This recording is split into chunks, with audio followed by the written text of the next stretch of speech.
Efforts by foreign envoys to solve the crisis in Egypt have failed and the Muslim Brotherhood is responsible, the interim government has said. The presidency announced that Wednesday marks the end of the first phase of diplomatic attempts to resolve the turmoil, which has been spiraling since July 3 when the military removed President Mohamed Morsi. In a statement carried on state news agency MENA, it said, "Today ends the phase of diplomatic efforts, which began more than 10 days ago." The Egyptian state holds the Muslim Brotherhood fully responsible for the failure of those efforts, by foreign envoys, and what may be the consequences of this failure. The Prime Minister warned, meanwhile, that the government's decision to clear the ongoing pro-Morsi protests is final, and urged demonstrators to leave, saying they had broken all the limits of peacefulness. The government's patience to bear this is nearly expired, he said, adding that any use of weapons against policemen or citizens would be confronted with utmost force and decisiveness. The remarks follow a call by Qatar's foreign minister,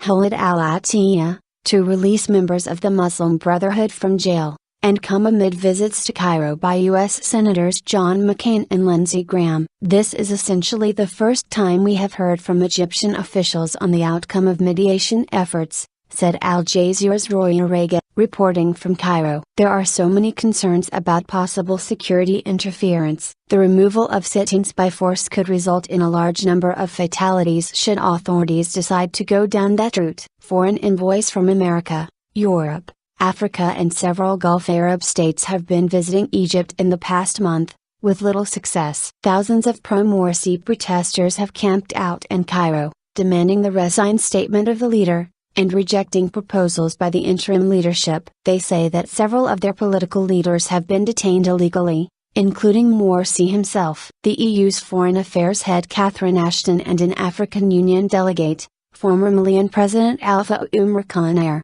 both managed to secure meetings with Morsi and reported he was in good health. On August 1, the interim leadership first warned those protesting that it had authorized police to break up rallies in gradual steps,